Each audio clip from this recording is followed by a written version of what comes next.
that the work of rewriting a myth is a big project that we're not going to get completed today. So I have a little bit about rewriting a myth, and then I have a bit about the structure of a myth, which I'll talk about briefly, but it's more expounded on that sheet. Feel free to interrupt me at any point. I am ADHD, so I might interrupt myself. Next slide.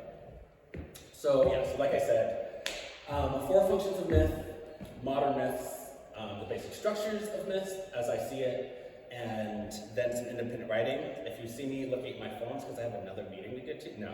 I just have to make sure that we have enough time to write. So next slide. So a little bit about Joseph Campbell. So Joseph Campbell is actually a native New Yorker, which is pretty cool. He was born in White Plains in 1904. He is a leading mythologist and folklorist. He came into fame after George Lucas cited him as his inspiration for Star Wars and for the hero's journey. However, like I said, he was born in 1904, he passed away in the 70s or 80s. There are some criticisms of Joseph Campbell, and I think that they're valid. The criticisms for Joseph Campbell largely come from anthropologists and folklorists who say that his analyses of myths are a bit derivative and obviously coming from a single frame of reference that doesn't encapsulate the depths of folklore, especially when it comes to indigenous folklore. There's some criticisms about even his understandings of Sanskrit, and so his analysis there. A lot of those criticisms come down to what later theorists called Joseph Campbell's monomyth. So the idea of the hero's journey, the idea that all mythology can be boiled down into a single type of structure, right, doesn't really work. We have billions of people, we have hundreds of different types of stories from all these different cultures. It doesn't quite make sense that they all boil down to one. And so I agree with that. Still, I think that one, Joseph Campbell is incredibly accessible, right? He has tons of books, there are movies about him, there are papers on Joseph Campbell and Joseph Campbell's work. I have read dozens of Joseph Campbell's books. I read another 2 in preparation for this workshop. So obviously I still think that there's some good meat in what he's bringing towards us, but I did want to give a little bit of that caveat about Joseph Campbell in case any of y'all knew. All right, next slide. So what are the 4 functions of myth? As Joseph Campbell sees it, and he puts this in his 6th volume of work, Occidental Mythology, which talks about mythology from the Occident or the Western axis and point of view. And according to Joseph Campbell, there are 4 functions of myth: mystical, cosmological, sociological, and psychological. So next. So first is the mystical function. And so with the mystical function, myths help us understand the things that we can't see. Myths help us connect with higher powers, with gods, with nature and the universe. And in this way, myth helps us to connect to our own spirituality. I'm going to be talking about this a little bit later, but one of, I think, the most powerful modern myths that connect us to a mystical function is actually that of Santa Claus, right? We tell kids about Santa Claus, they never see them, or never see him, right? We tell them about elves, we tell them that he's far away up in the north, and that you have to act a certain way because this rotund, mystical character is going to come down your chimney if you have one, and give you presents.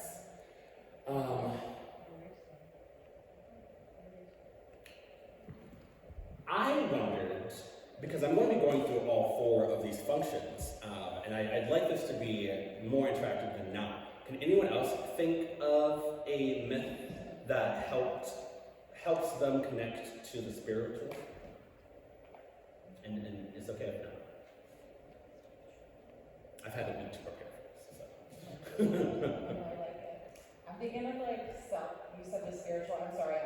Please, you're here. I'm thinking of like the Selkie myth. Yes. Yeah. Yes, so that's coming out of like Northern Ireland. Yeah, I have like a deep connection with water, so like for me, like those sort of like in between people, water. Yeah. Yeah. Things like, what do they call them? Cryptids. Yeah. I was going to say like the way people kind of believe in the Loch Ness Monster. Like, Okay. It kind of lets you believe that there are things that you don't know about. Exactly. Bigfoot, Yeah. Mothman, jackalopes. So if you don't know about Selkies are like a sort of form of like mermaid slash, they're like half seal, half human, and they like come onto land and turn into a human form. They like wear the skin of a seal, which like sort of makes sense. But yeah, again, it helps us connect to something out of this world, because there are a lot of things out of this world that we don't understand. All right, next slide. The cosmological function. So the cosmological function did a lot of work pre-1700s. The cosmological function helps us to understand how the world works. So the understanding that the Earth was flat was a myth that was cosmological. It usually was connected with theories that the world as we knew it had this finite barrier, right? And once you went past that, you would fall off the cliff, off a waterfall into this endless nothing, right? And so that helped folks, you know, when I think about the idea of the world ending at a certain area, and I wonder what that does for people, it helps people, I think, appreciate where they're at, right? Like, I'm in a city, it might be filled with ruin, but like, hey, I'm not falling off the edge of the world. It also helps people, you know, I think nowadays, because we're so globally minded, right, it's really easy for folks to be like, I want to be elsewhere, I want to go elsewhere. But if you think that elsewhere is actually your doom, you're going to stay put and do as much as you can in the space that you're in. Now, we often don't look to myth for cosmological function anymore because we have science. And science explains the things that we understand, right? When talking about the four functions of myth, Joseph Campbell actually discusses how the scientific revolution ultimately leads us away from any sort of mythic understanding and mythic importance. Because we're starting to, and I'm not going to do it here, but I can get into a whole other discussion about how science isn't actually objective, objectivity is a false notion, and so all the things that we understand within science are themselves a myth, but I won't today. And instead, I'll say that when we rely so heavily on science to tell us about the world, and therefore, because the other side of that coin, right, in understanding science better, was that we started to believe that myths were untrue, right? We stopped giving it the importance of being didactic and telling us like how to act or like teaching us something.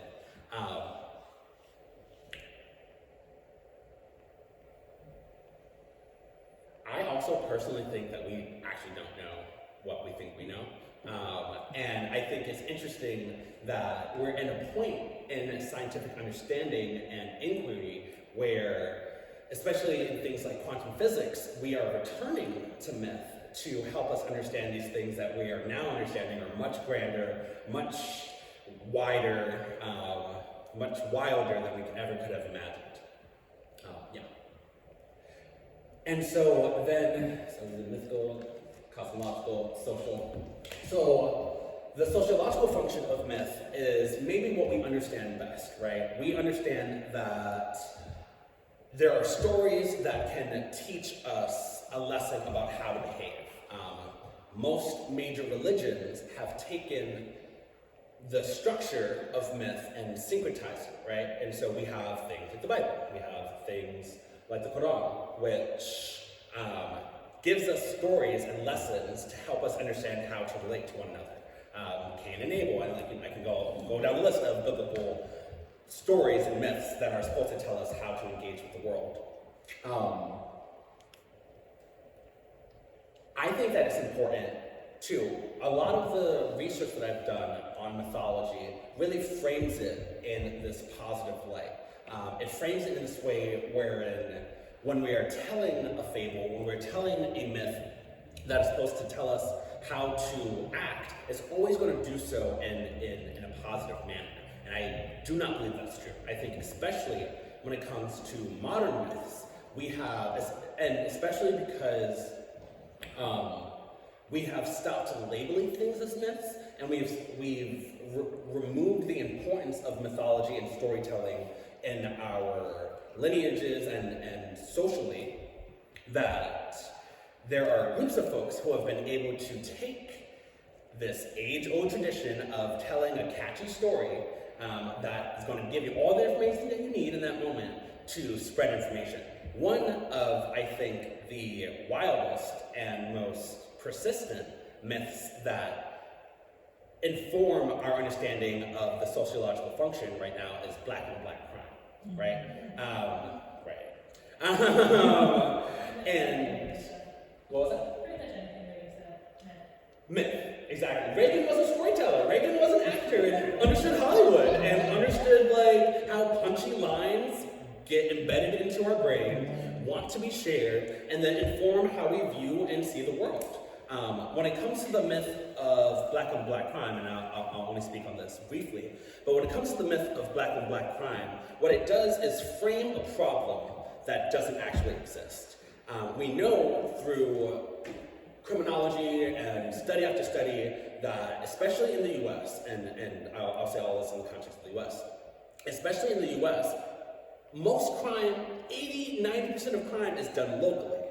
And because of things like redlining, because of things like marginalization, not wanting, suburban flight, white flight.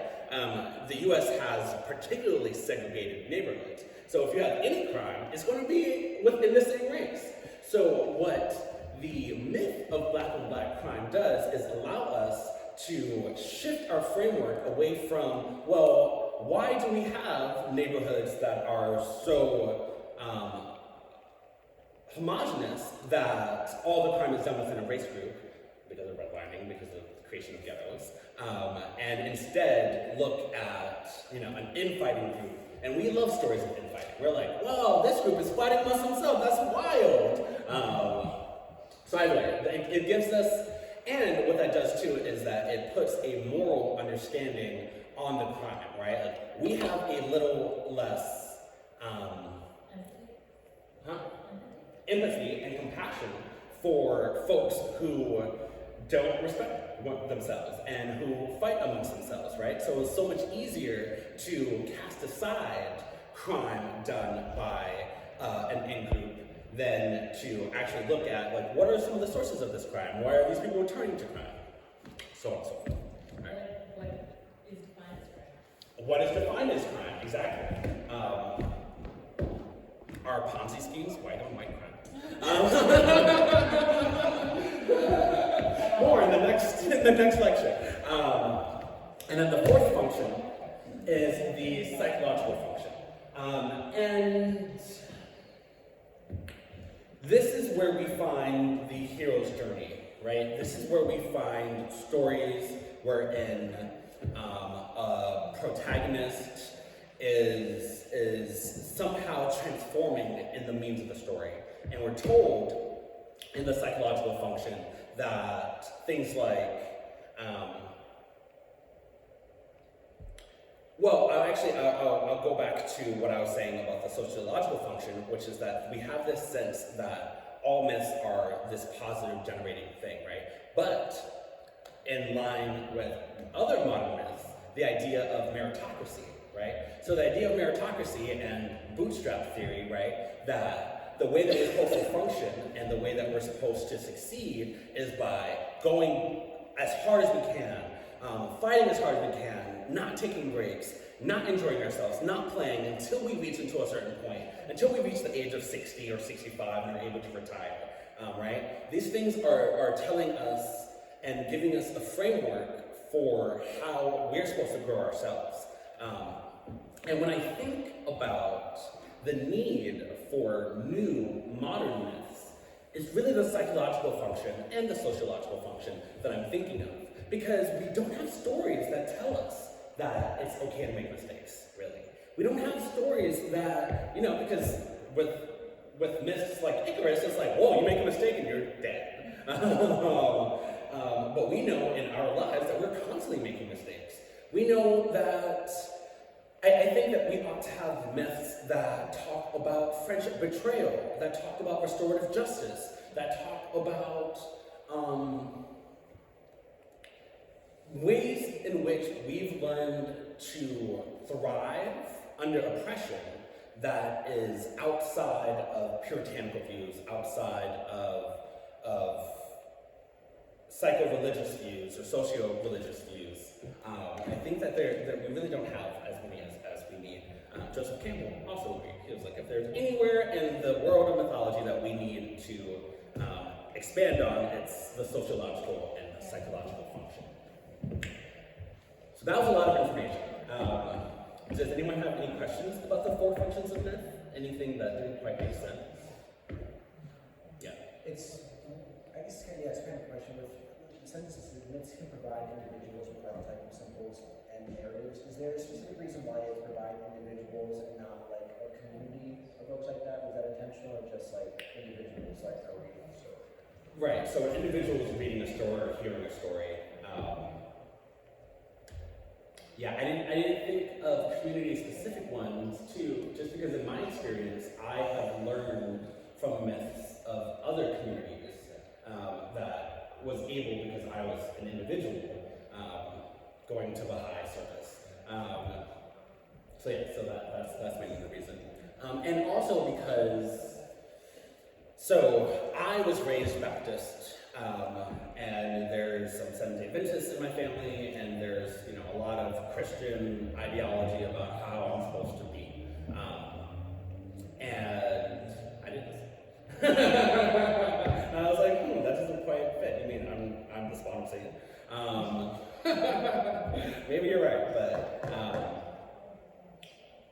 with the psychological function, it really is supposed to help us grapple with our own subconscious and internal dialogues that are happening. And there's something with the sociological function, right? It might tell us how we're to engage with others.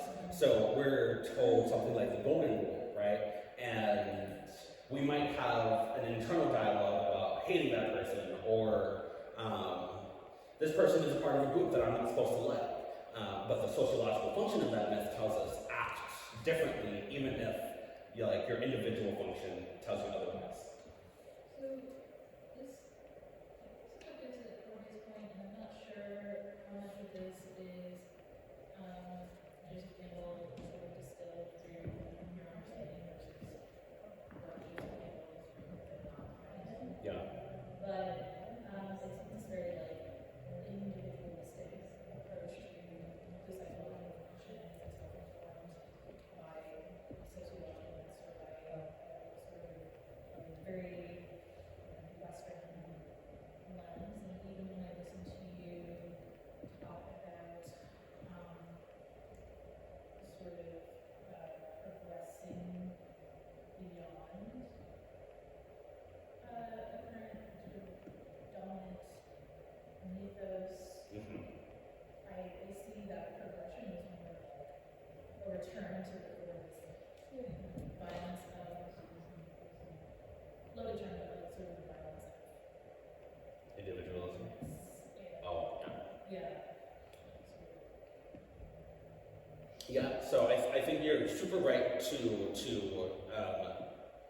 point out that this is a very Western view. It was specifically taken out of his volume of work from Occidental Western mythology. And to his credit, he does do a good amount of work. And there are 2 separate volumes to talk about how different Western mythology is from Eastern mythology. I also hate saying Western, Eastern. Sorry. But Campbell does talk about the fact that in Eastern Eastern mythologies,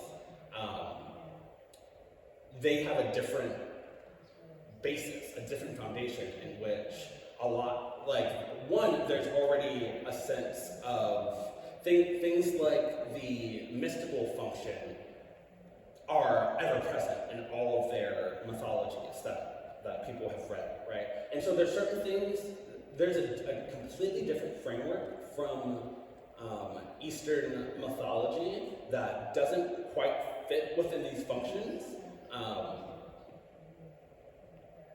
And I think another major one is that largely in Western mythology, we see the individual, we see the hero acting throughout the story, whereas in Eastern astrology, there is there's a larger emphasis on collectives, on peoples,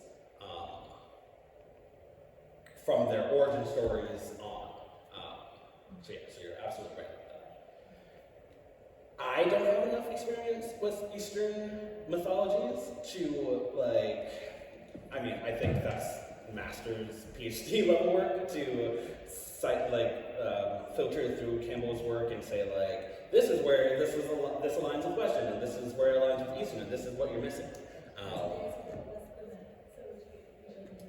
Yeah, exactly. Cool. Yes. Next. So I talked about a lot of these. I'm wondering, are there any other modern myths that folks can think of or have encountered? Capitalism, right? There's also, so we said it earlier, but Star Wars is a modern myth, right?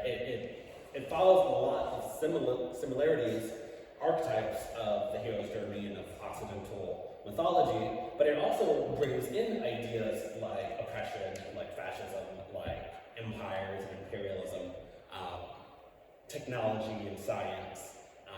So that I think that's one of the probably best examples that we have of even taking our understanding of myth and expounding it.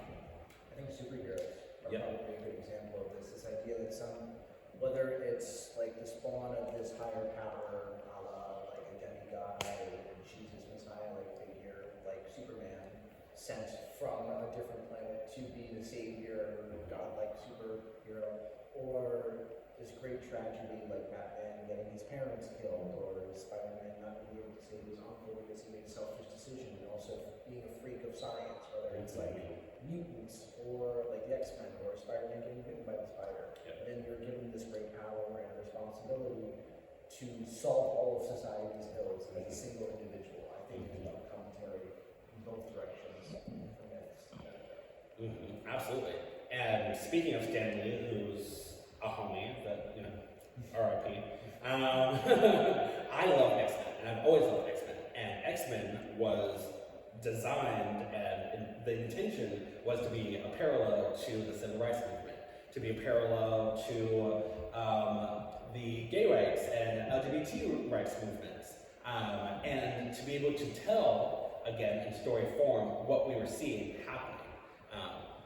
A lot of folks, I don't know about a lot of folks, but Magneto and Professor Xavier were supposed to be analogs of Malcolm X and Dr. Martin Luther King. And so we see, even at that time, wherein folks didn't have the space to, outright support or even espouse the ideas that these two men were doing at the time, Stan Lee was able to spread that to hundreds of teens and readers of his magazine and his comic, right? So yeah, it's a great thing. Next. All right, so to the basic structure of a myth. If you're a writer, which likely if you're in the room, you are, but if you're a writer, you'll see that this is the basic structure of most stories, but I think that it's important within a myth not to miss some of these super important points. So, 1, 2, 3, 4.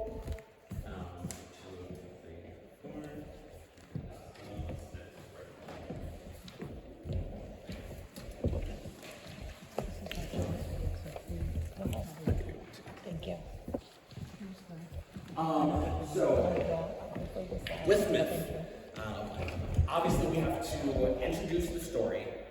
And when we're introducing the story, I think it's important, obviously, to introduce the setting, introducing the time period, introducing the characters involved.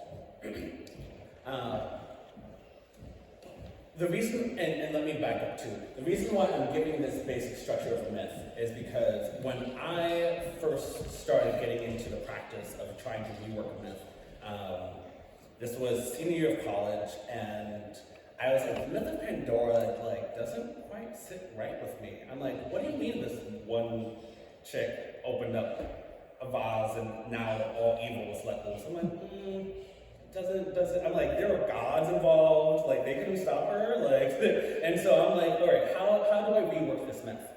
And I realized that, one, it's hard to get, I had a couple of failed attempts, and it was because I had this idea of what I wanted to share, but I wasn't giving enough time and energy to making sure that the structure followed the same structure of the story. So I wanted to give it this. So things like introduction and conflict make sense, right? We were talking about Spider-Man and how we have, and I'll talk a little bit more about this too, we have the inciting incident of him being bitten by a spider, right? But it's not actually until Uncle Ben dies, that conflict that arises, that he's spurred into action.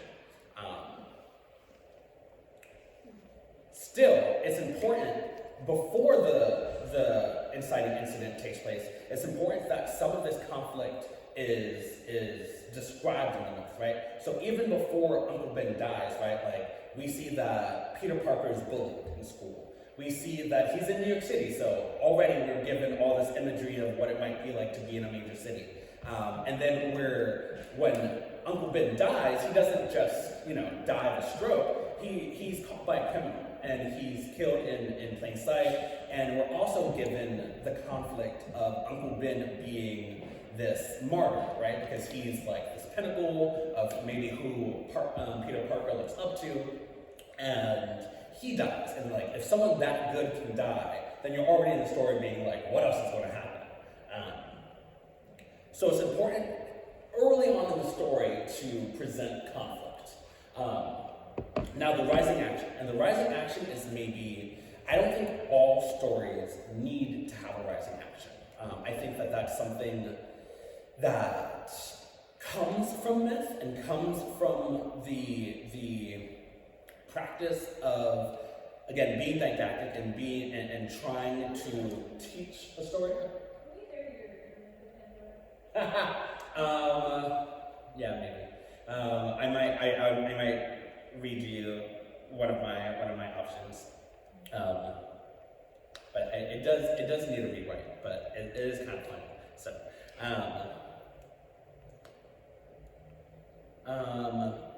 so rising action. So with the rising action, right? So the rising action often also involves the inciting incident. So with the Spider-Man example, we have the incident of him being bitten by the spider. That is being combined. So he's bitten by the spider. He's going through this form of superhero puberty, where suddenly all of his senses are changing. He's starting to get these powers. His view of the world is jumbling, right? So us as readers and as viewers are like, whoa, what's happening to this person? And as his world is beginning to change, boom, action. Uncle Ben dies. And so now he's presented with a choice. What am I going to do? Am I going to... Because we can imagine, too, if Uncle Ben didn't die, and he didn't have this reason for finding that criminal and bringing him to justice, he's suddenly this dopey kid with superpowers, and what is he probably going to do? He's probably going to rob some stores. He's probably going to, try to, hit on a girl that he wants to impress. I'm trying to think of examples of that happening. I mean, it sort of happened, yeah. Well, the thing, Uncle Ben dies because Peter Parker doesn't stop a criminal who's robbing a wrestling tournament that he is, Right. that he has, applied for to win money, Right. and he gets ripped off, and so he's like, I'll show this guy by not stopping this criminal, Right. and he gets killed because of selfishness. Right, exactly. And so now we have this frame in which the character, Peter Parker, not only is trying to avenge his uncle, but he's trying to, what is that word, like hold accountability for himself and, I'm spacing on it, but he's atone, assuage his guilt, exactly, and atone for that guilt, and atone for that sin of not helping the person, even though he had the power and he had the means, and everything told him to do so. There is a website called Storyfront, which I have been using again since college to help with understanding some of these more nuanced moments in a story. And so I got from here this, and I just wanted to cite that. But it says to make your inciting incident occur in the first quarter, right? So again, like if Peter Parker was allowed to continue to be petty and to not go after crime, then episode 2, volume 2, volume 3, we suddenly lose interest. We're like, we don't care about Peter Parker. Like, he's not a good person. And we're no longer, we're out of the hook, right? In the paper, I have an example of the Hunger Games, right? So again, all this conflict is brought up really early on. We see Katniss having to hunt for food. We see the squalor and the colors, it's very grayscale. And then suddenly, we're all like anxiously waiting for names to be called, and Katniss's sister is called. And so we have this inciting incident where suddenly she needs to step up to help us. So that's all I have to say, that really early on, and it's really interesting because in this basic structure of a myth, the first 4 are happening in the first quarter of the story. We're getting a lot of information about what's going wrong in this world, what world are we in, who are the players in this world, and then we're drawn in by this inciting accident of, like, holy crap, this thing happened to this character. Obviously, then there's a climax.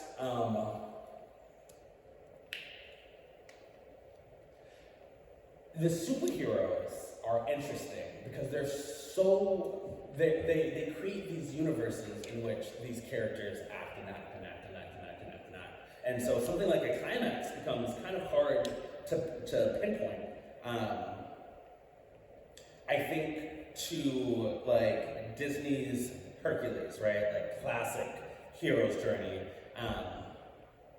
Have people seen Disney's Hercules? No? Or do you know the story of Hercules? And basically, so he's the half son of Zeus. There's a prophecy told by the fates that Hades, who hates his brother Zeus and is trying to overthrow him, will be felled by this hero, this half human, half god hero. So he attempts to make him not a god. Then this half hero, half god, half person, half god, is functioning super well in human society. Human society is like, you're way too strong, you don't know your strength, you're messing everything up. Then his guardian dies, Hercules' guardian dies, and he meets Zeus. He finds out, oh, I actually have a purpose. There's a reason for this strength. I'm connected to this god. And so, maybe I should, do something with this. Maybe I should become a hero. He's told to seek out, and this is where the Disney version actually sort of combines a bunch of different myths. He's told to seek out this hero trainer, which doesn't actually happen in the myth of Hercules. That hero trainer is from Jason and the Golden Fleece, and he's the person who trained Jason, and he trained Achilles, and he's actually not even half goat, half man. He's a centaur, but I digress. He finds his hero trainer, he becomes a hero, and everything's going well. He's like, yeah, look at me, I'm Hercules. People are like, Hercules is the best. And then suddenly, he has this love interest, and this love interest is used against him. And the love interest is taken from him and brought to the underworld. Again, doesn't happen in the myth of Hercules, that's Orpheus.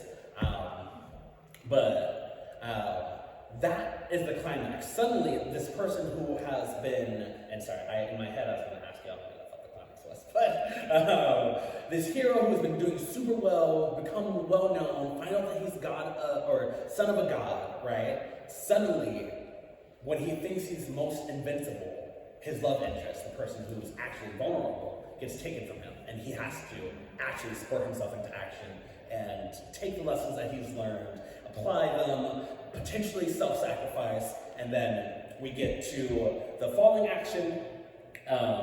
So in the falling action, Hercules is fighting the Titans. The world is like on the brink of ending. He's like, do I save the world? Do I save the love of my life? He tries to do both. He goes in to save the love of his life. His act of selflessness brings him to a godly level. So he goes from demigod to God. And then obviously as a god, he's able to solve all the solutions. So in the falling action, we actually get a resolution to the climax. And the myth starts to wind down. Again, remember, these myths aren't long. So we have to also give people, we don't have to.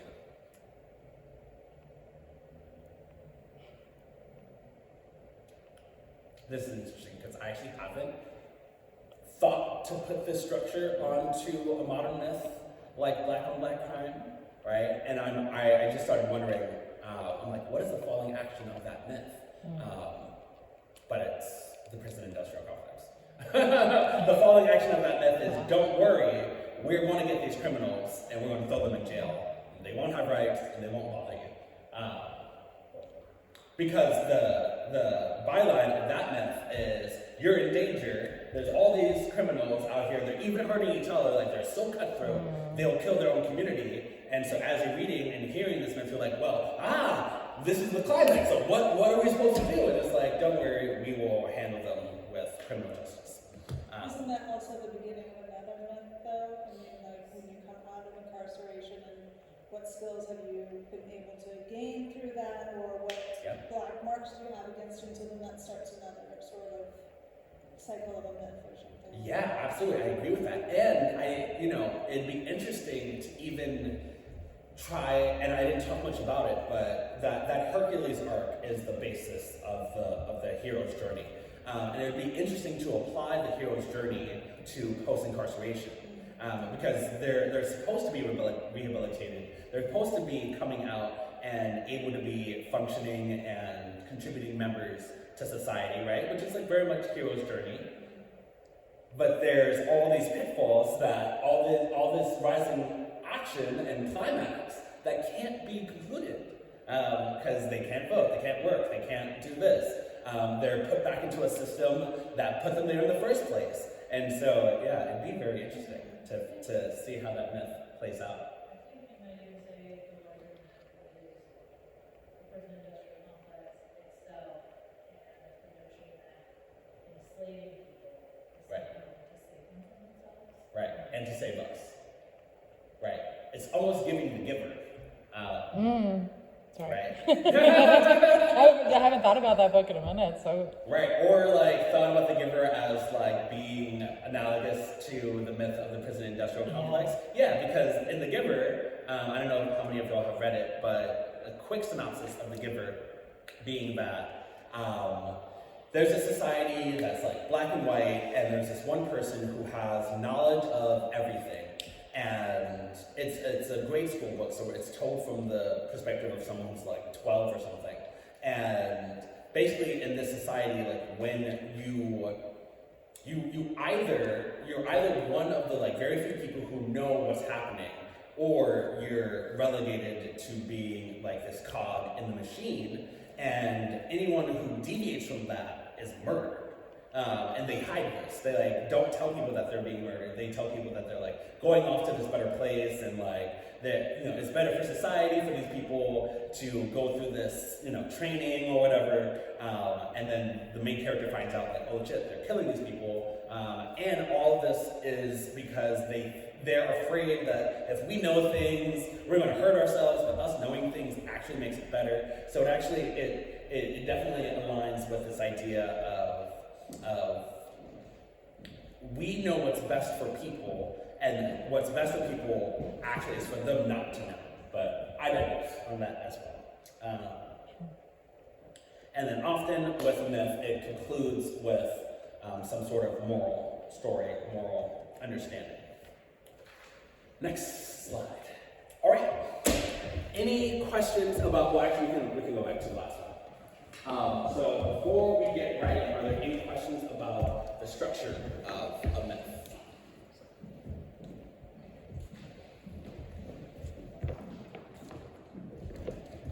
I think it's interesting, I don't know if it's a question, but that they say that incident is halfway through the list, but it should occur in the first quarter of the story. So I guess just a lot of it happens as the rising action. Right, exactly. Which, Or, yeah. I mean, yes. So the first four, introduction to inciting incident, one, I didn't make it. If I were to reformat this, I would maybe make inciting incident a part of the rising action, like I did in the, so it's like more like the first three, but that should all happen like first few pages, first quarter of the story. And because all of that is happening in the first quarter of the story, that's why it's so important for us to have a holistic and overall view of what we're trying to say, what moral we're trying to teach, who are the actors, which, you know, if you're a writer, you would, like, I've had experience writing and, like, having an idea and just going at it, but with myths, it's super hard to do that, because if you don't know already the conflict that the person or group of people are going to try to overcome, then it's hard to give a rising action early in the story. Like, if you're just expounding in your head, you're going to end up doing it halfway into the story instead. But yeah, that's a great comment. Do you feel like when you write myths, you are like kind of turning it inside your brain for a while because for me, I always am resistant to it because of this, because you really have to be very intentional, and then, like, it seems like more structural than a lot of other writing. So do you you have like a process? Like, do you do an outline, or is it all up in here, or what? Yeah, so that actually brings me to this one. Thank you for that question. I almost forgot. So this is for you to take with you.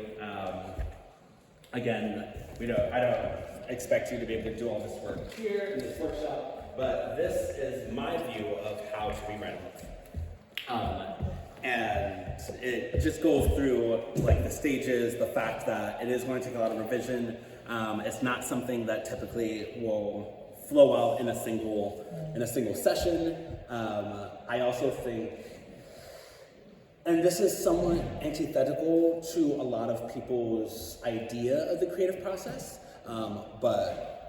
and this is part of the reason why I decided to teach this as a creative writing workshop, is because a lot of the ways that I engage in my creativity is first by understanding the structure, understanding the rules, having a holistic view of something, right? Like a container and structure, and then within that structure, I get to go as wild as and as creative as I want to be.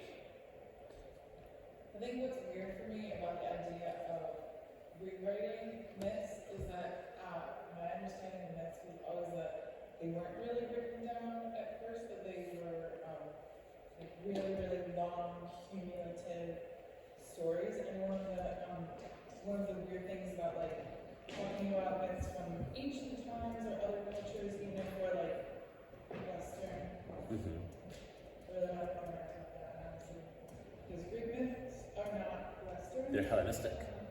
But everyone in the Western culture thinks they're Western and analyzes them as though they're Western, and they're not. So like,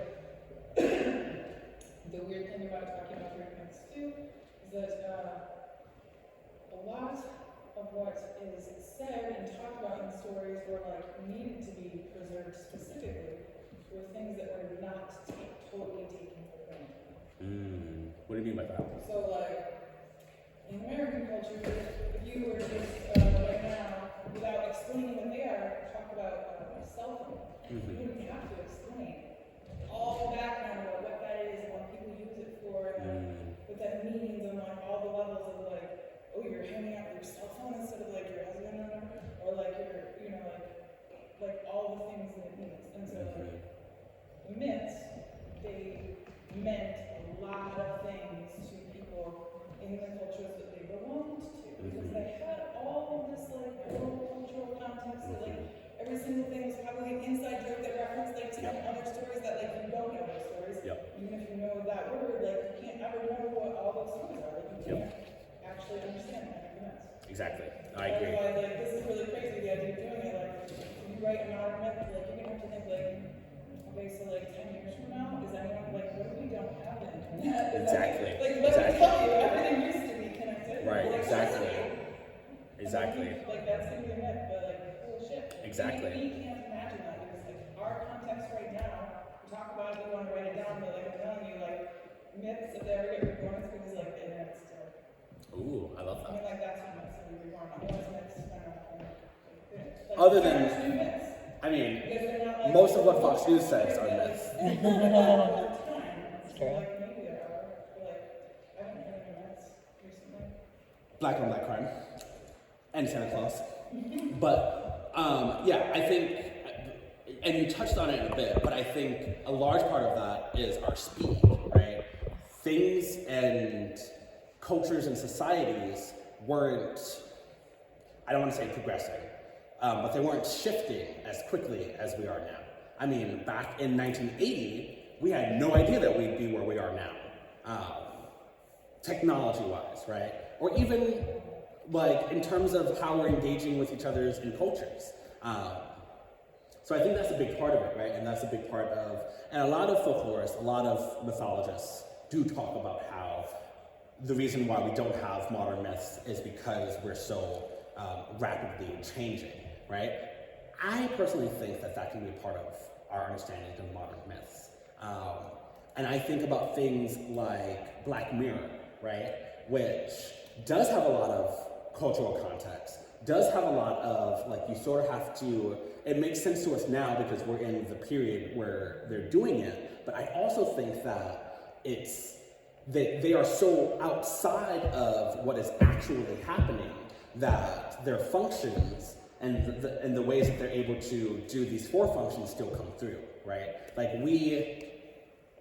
I actually don't need to know much about UK culture to understand the episode of Black Mirror where the Prime Minister like has to fuck a pig, and like the fact that that's wild and like, you know, like I'm able to connect all these other understandings of cultures and stories to that story, and so that's the hope, right? The hope is that we're able to write about things and in a way that. Right, because I think there's another part about mythology, and I didn't quite talk about this, that it's sort of necessarily removed from reality, right? We don't need to talk about cell phones, because cell phones are a bit too realistic. But if we think about the concept of cell phones and what we're using them for, and what they represent, or like the fears that we have, we can make that into something mystical in our story that can carry forward, and doesn't have to be as specific, right? The part about writing myths and them being an oral tradition, right, I would present the Bible as one of the oldest and most prolific writing accounts of mythology. I mean, Noah's Ark is a myth. Cain and Abel is a myth. And they're... It's not even close to being what it was. I'm just saying that there are myths that we consider ancient and classical that aren't just oral, that have been written and that have lasted until now. Right, like on the Hindu religious stuff, like there's thousands and thousands of books and myths older than that. Totally. I was just putting that as a counter and foil to the idea that modern myths can't happen because they're usually oral traditions that took hundreds of thousands of years to. The Bible is usually followed by See, but now we're venturing into another. All myth can be propaganda. No, I mean that's what I'm saying. Like even the Greek myths, like over the Medusa story. Black on black crime. That is propaganda. That's propaganda. And it's also a myth. I was also thinking. It was written. It was a story that someone stole from someone else and changed it. And so this is what happened. Pass it on, and then like. That was also oral traditions. I mean, That's what we're gonna do now, right? exactly. Yeah, so like basic, but like, that's so weird, because then you can't know what they'll do in your myth. Don't care. You shouldn't care about that.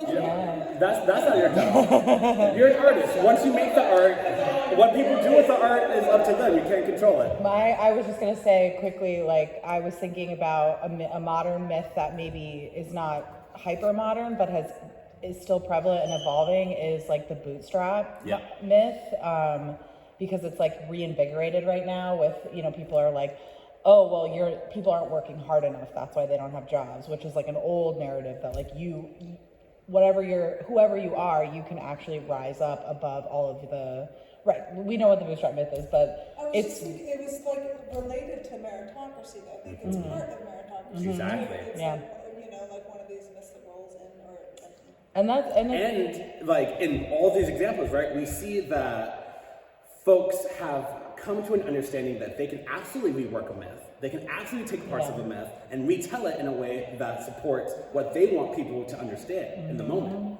like the Second Amendment. There we go. right, yeah. That also makes me think of, I lost it. I just lost it. Never mind.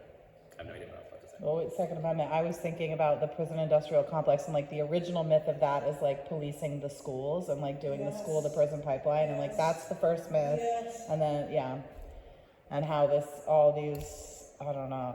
If I think about society in these contexts of like what we've been told to believe, like I'm like, I don't know what I don't have a conclusion for that statement, but this is getting me thinking about a lot of different things. I really love that you're thinking about conceptual harmful practices and modernity as myths, and like that's awesome. And so I also put forward, right, like instead of worrying about like the perfection of telling a tale through a myth, right, I think there's a little bit more power in saying, and again, because the impetus for me came from reading dozens and dozens, hundreds and hundreds of myths, and I've read not only Western myths. I've studied Buddhism for the past 10 years. I studied Japanese, so I studied both Shinto Buddhism and Indo-Tibetan Buddhism. I've read a lot of their myths as well. I'm also Caribbean, and I think that south of the equator has their own mythology that is neither Occidental or Eastern. And so I have a breadth of myths in my mind, but when I think about the myths that I hear often, and I wrote this in a poem once, I feel like I'm in a movie I've never seen before, right? I feel like the life I'm currently living isn't being told in myths.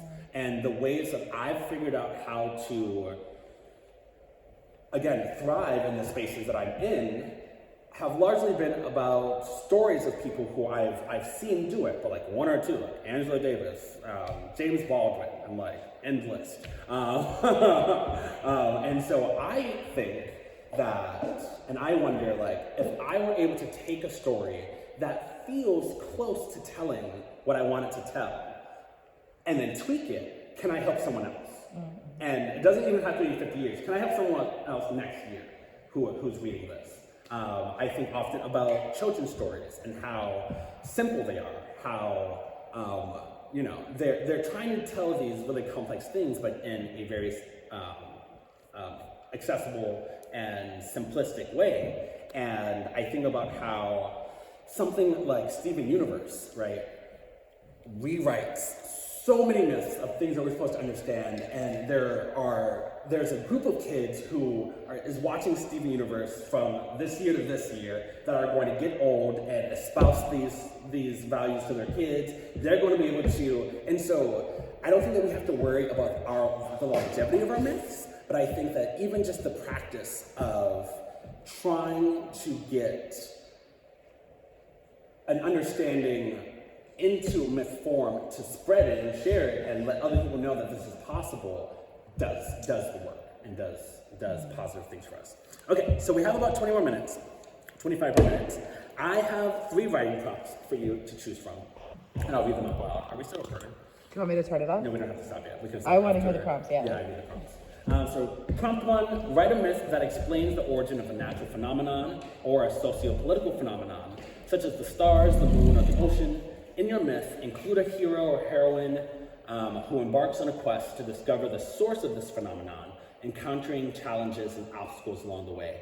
I was also thinking about this goes to some of the functions I was talking about, but wherein we often hear about the source of stars, the source of springtime and summer with Demeter and Hades, what's the source of racism in a mythological sense? What's the source of transphobia in a mythological sense? I think that, again, once we start using some of these tools, we begin to help people understand difficult concepts.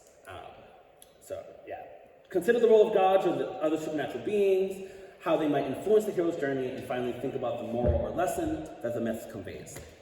Writing prompt 2, write a modern myth that explores a contemporary issue or challenge, such as climate change, social justice, or mental health. In your myth, include a protagonist who faces this challenge and must overcome it through their own strength and resilience. Consider the role of technology or other modern innovations in your myth and how they might impact the hero's journey. Think about the moral or lesson that your myth conveys and how it might inspire readers to take action or make positive changes in their own lives. Finally, consider how your myth might be adapted into other forms of media, such as film or video games. And then the third one is begin to break down a myth you would like to rework. What functions does that myth serve? Identify the different parts of the myth, like the inciting incident and climax. What is missing for you in the telling of that myth, and what would you like to add to the myth? So I will give your table a couple